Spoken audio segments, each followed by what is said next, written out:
Celeste is the first game where Canadians actually get some representation. This game is probably the best 2D platformer I've ever played, but then again, I don't really play many. So what would it compare to? Super Meat Boy? New Super Mario Bros?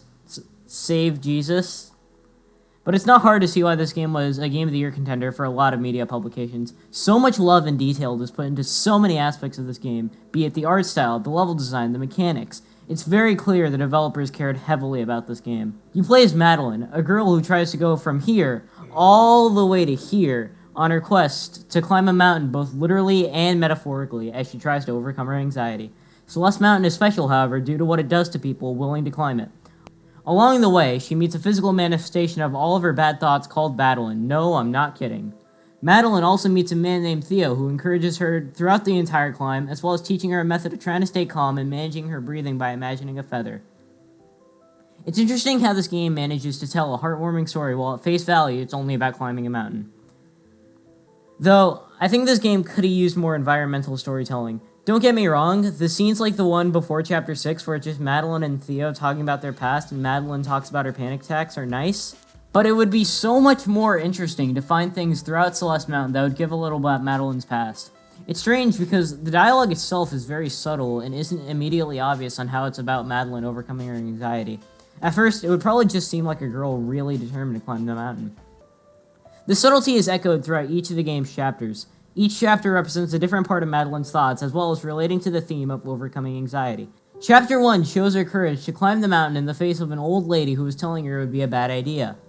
Chapter 2 is focused on Madeline's confrontation with Madeline, who tries to convince her to stop the climb. It also somewhat shows that she thinks she's being rude while trying to talk to others about her feelings, given the phone call at the end of the dream. Chapter 3 shows that the negative part of her thinks that she's being insincere when she tries to help people because of how Madeline insults Mr. Oshiro. Chapter 4 is when Theo teaches about the feather when the lift stalls on the way to Mirror Temple. So naturally, it's about Madeline learning how to stay calm under stressful situations.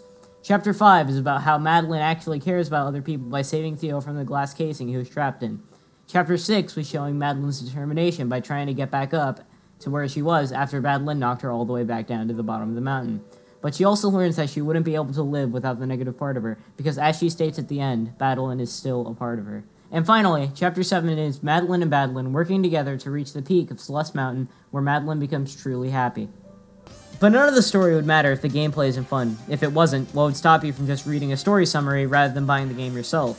Thankfully, Celeste has some amazing platforming gameplay. The main reason Celeste feels so good to play is because of how the controls work in tandem with the level design. Each level is designed very well with its own special gimmick in each of them.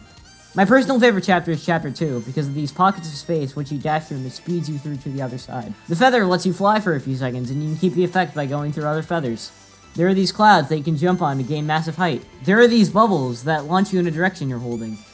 All of these work in their own respective chapters to give you unique and varied gameplay challenges throughout the entire game. The levels have this fun sense of trial and error to them. I first noticed this during the second half of the summit, where they have way too many spikes to the point where it doesn't even look like you're climbing a mountain anymore. Each time you die, you can tell exactly how you messed up and think, maybe I should dash and I'm lower down, or I should try jumping up later and climb the wall. Especially in the summit, where so much of it is just spikes, you can see when you should use your dashes if you don't make it the first time. However, there's this one time in my first playthrough of the game where this kind of design felt off.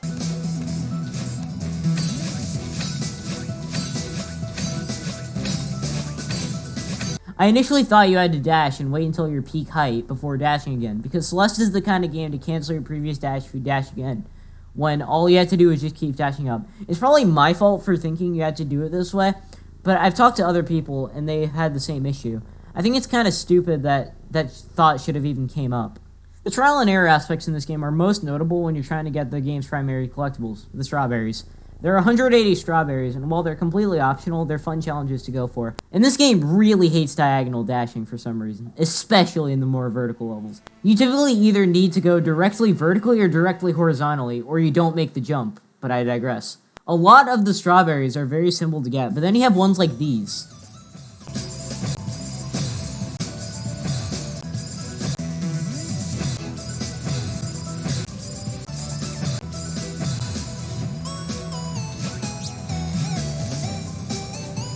I genuinely don't know what I did differently there, but hey, a strawberry is a strawberry. These are kind of tedious to go for, especially considering the rest of them are basically jump here and dash up. Thankfully though, I am very stubborn. I'm not going to be the guy who just walks away from the car he was trying to break into after not being able to break the window. I have pride, damn it! The stage gimmicks work well with the levels because of how effectively they work with the standard moveset. Because of the game's setting of climbing a mountain, Madeline can hop, climb, and dash to get to different areas of the level. Essentially, every stage has a gimmick that restores your dash to get back onto a platform. This means that in every chapter, there's at least one screen where you're stringing together your dashes to hit other objects, typically these refresh crystals that restore your dashes. This design is most obvious with these launch bubbles in Chapter 4, as you're continuously working against the wind to refresh your dashes and bounce off the wall into another bubble. Though I wish one thing was emphasized more in the level design: wall jumps. I know climbing is in the game, but hear me out. My favorite aspect of most games is speed. The sense of speed you can get from a game is the most fun part about it for me. Compare Celeste to something like Super Meat Boy. Super Meat Boy gives you so much speed, and wall jumping on the same wall is the part that makes it so fun. Each of the screens is only like 20 seconds long. But because of the slower speed of Celeste, movements feel tighter and not as slippery when trying to land. Like in Super Meat Boy, I would sometimes land on a platform and accidentally hold sprint and then just slip off. It's a shame this game doesn't have a level editor, given how flexible it would be to work with the stage gimmicks. I can imagine a level needing to break falling rocks to climb up to a checkpoint, going through a maze using the feathers, or even more general things like using battling to mark the end of the level similar to the summit. It's possible that a level editor would not look as visually good as the rest of the game, which leads me to my next point. The art style in this game is absolutely gorgeous. With most modern indie games being obsessed with pixelated graphics, Celeste's are detailed enough to stand out. For example, look at the beginning of Chapter 6 before Badlam knocks Madeline down to the bottom of the mountain. The aurora in the background is beautiful and the platforms are so colorful and pleasant to look at. This kind of coloring persists throughout the rest of the level as the entire level is a vibrant green with pink spikes. This even extends to the level select screen. I thought the 3D mountain when you're going to select your level was absolutely adorable and charming. This kind of beauty extends to the characters in the game. Like, look at the details on Madeline. When she dashes, her hair turns blue to show that you can't use it anymore. Or even just the dash animation in general with the little sparks going through the area you're dashing through.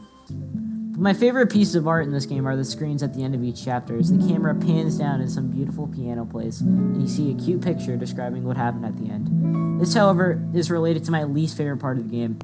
I'm going to catch a lot of flack for this, but I really didn't care about Celeste's soundtrack. Nothing in it really sticks with me after playing. It sounds so repetitive to listen to outside the game. I have never remembered what a song sounds like outside of playing a level, even when I'm stuck on it for hours. I don't even really see why people say it's so great. It just seems so overhyped to me. If you've played this game before, you might be noticing that I'm not mentioning the core of Farewell, and there's a reason for that. Heart crystals are a collectible in Celeste, kind of like strawberries and B-sides. The difference is, B-sides are just some extra levels, and strawberries are just to collect if you want. But the heart crystals are never mentioned in the game at all until you get to the core. If you haven't played this game before, you might be wondering, well, Areeon, how do you get to the crystal hearts? The answer is extremely hidden secrets. To do the core, you need 4 crystal hearts, and to do Farewell, you need all of the hearts. I have 1 of them. And the way I got it was incredibly stupid. I found the secret in Chapter 4. It had a strawberry. To the right, I saw another wall that you could break. I went through and saw the heart with the white blocks.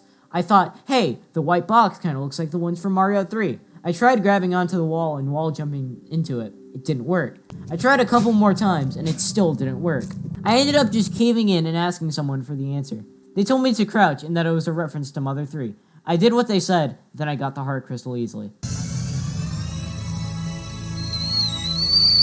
How the fuck did anyone figure this out?